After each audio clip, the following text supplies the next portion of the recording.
Hello बच्चों, आज हम पढ़ेंगे linear equation in two variables. अब सबसे पहले हमें टॉपिक के नाम की क्लैरिटी होनी चाहिए कि लीनियर इक्वेशन किसे बोलते हैं। तो लीनियर इक्वेशन हम किसे बोलते हैं? लीनियर वर्ड का मतलब है कि हमारा जो भी वेरिएबल है वो डिग्री 1 में होना चाहिए। तो डिग्री जो होती है वेरिएबल की, that should be 1 degree of variable. अब इसका क्या मतलब है?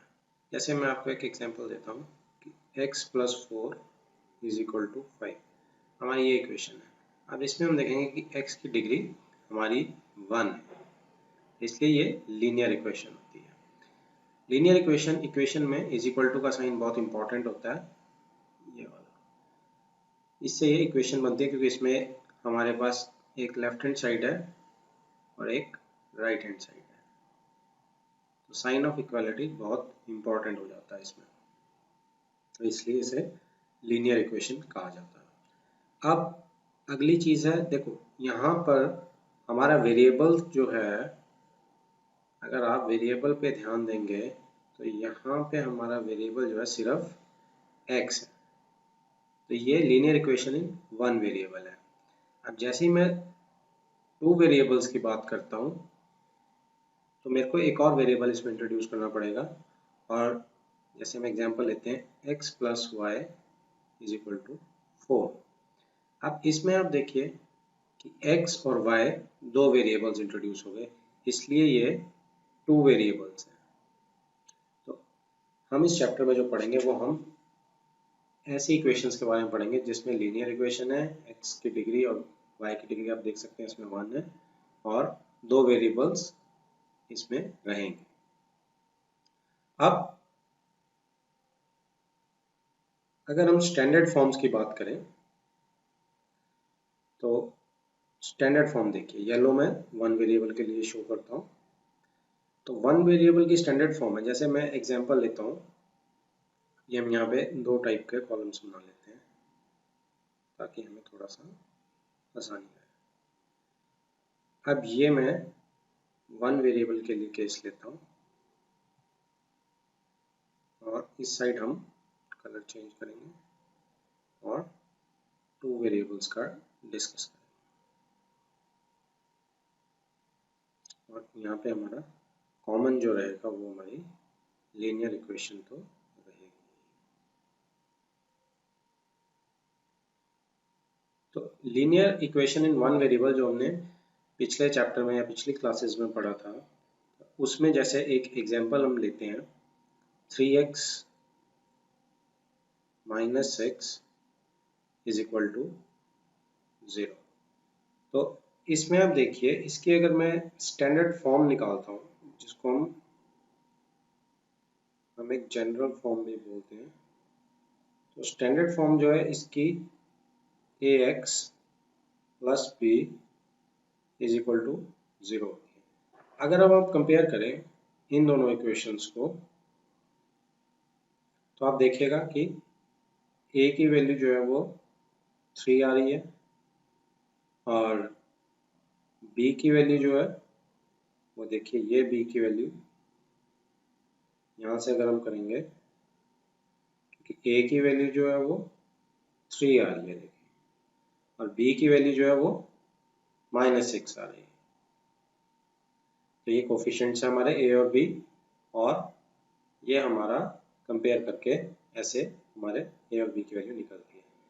अब मैं यही चीज़ टू वेरिएबल में अगर डिस्कस करता हूँ तो जैसे हम सबसे पहले एक एग्जांपल लेते हैं, सपोज दो वेरिएबल की 2x - 3y = 10। अगर अब मैं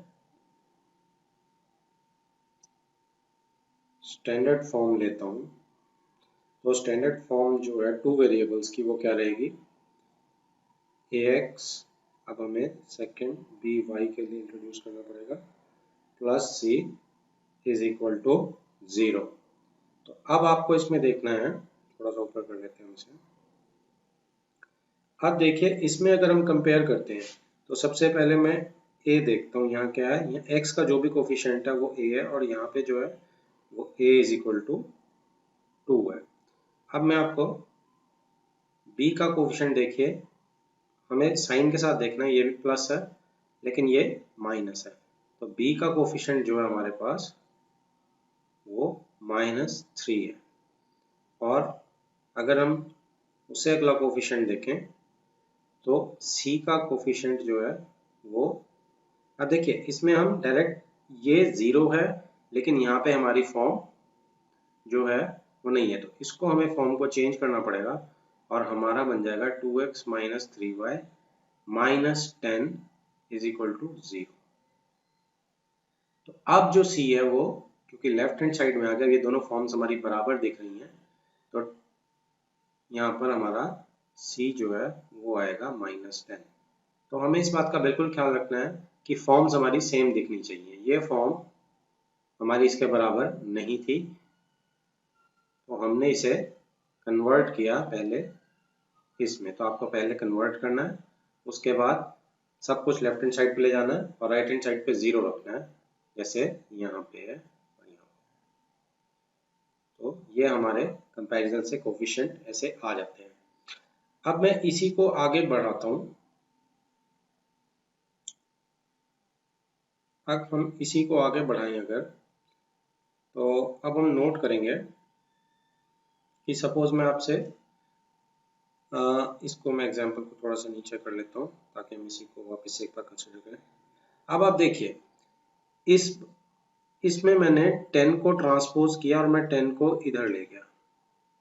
अब मैं चेंज करता हूँ,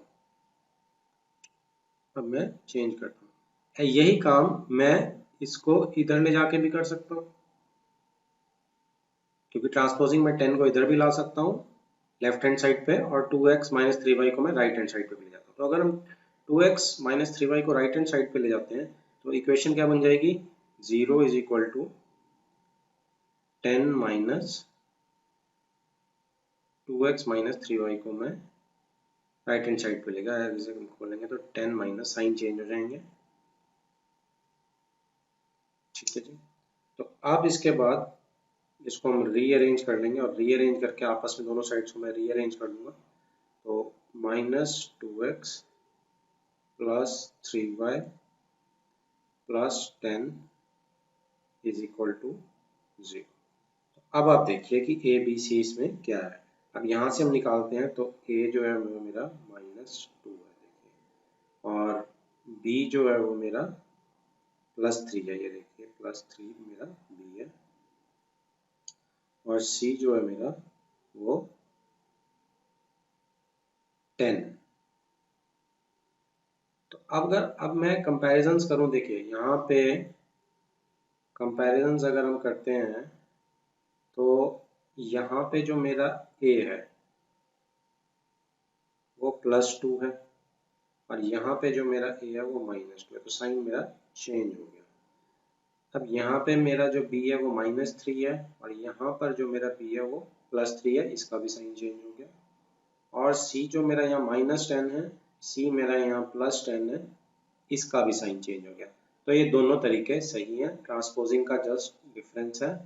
अगर आप राइट हैंड साइड पे ले जाते हैं इक्वेशन को तो ये साइन आते हैं, लेकिन तीनों के चेंज होने चाहिए। तो ये दोनों तरीके ठीक है, हमारे कोफिशिएंट्स हम जैसे मर्जी लिख सकते हैं।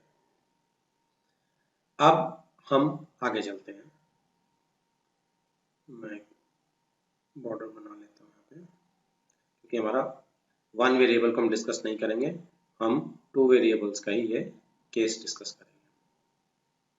अब टू वेरिएबल्स में हम एक एग्जांपल लेते हैं, suppose 2x is equal to 4y हमें दी हुई है। अब ये कैसी इक्वेशन बनी हमारी, अब हमें देखना है कि स्टैंडर्ड फॉर्म जो हमें पता है कि हमारा ax plus by plus c is equal to 0 इस फॉर्म में होती है। अब मैं इसको उससे कंपेयर करता हूँ, तो मैं इसको लेफ्ट हैंड साइड में ट्रांसपोज कर रहा हूँ, तो 2x माइनस 4y, अब c मेरे को नहीं दिया हुआ तो मैं उसको 0 लिख सकता हूँ, प्लस या माइनस कोई फर्क नहीं पड़ता। तो अब इधर से आप देखेंगे कि a 2 है,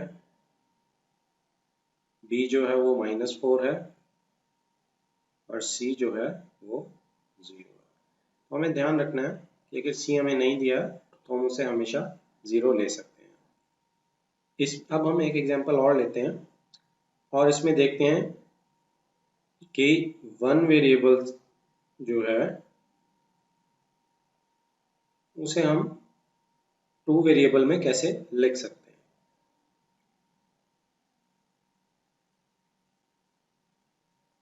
तो इसमें देखिए कि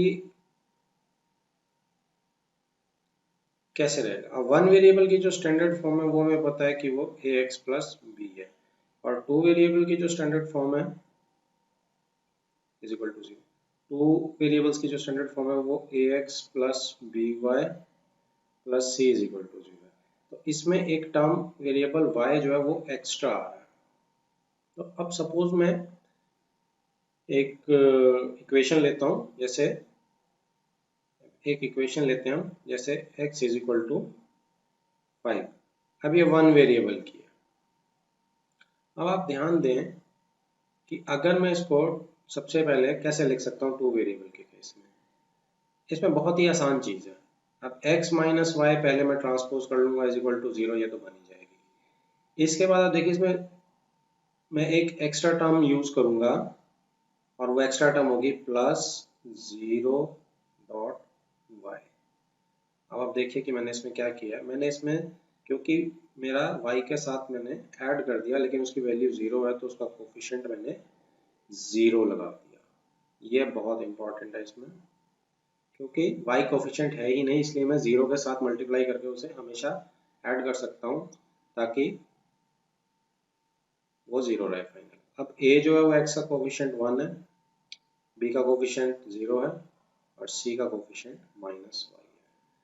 तो इस तरीके से हम क्या कर सकते हैं कि वन वेरिएबल को हम डाल सकते हैं इसमें टू वेरिएबल्स की फॉर्म में। और वो कैसे डाल सकते हैं वो हम ऐसे डाल सकते हैं कि हमने उसमें सिर्फ 0y को इंट्रोड्यूस करना है। जैसे पिछली बार हमने c की जगह 0 इंट्रोड्यूस किया था, तो हम इसको हमेशा चेंज कर सकते हैं। तो ये स्टैंडर्ड फॉर्म का है, आपने देखा। अगले लेक्चर्स में हम सॉल्यूशंस डिस्कस करेंगे। Thank you.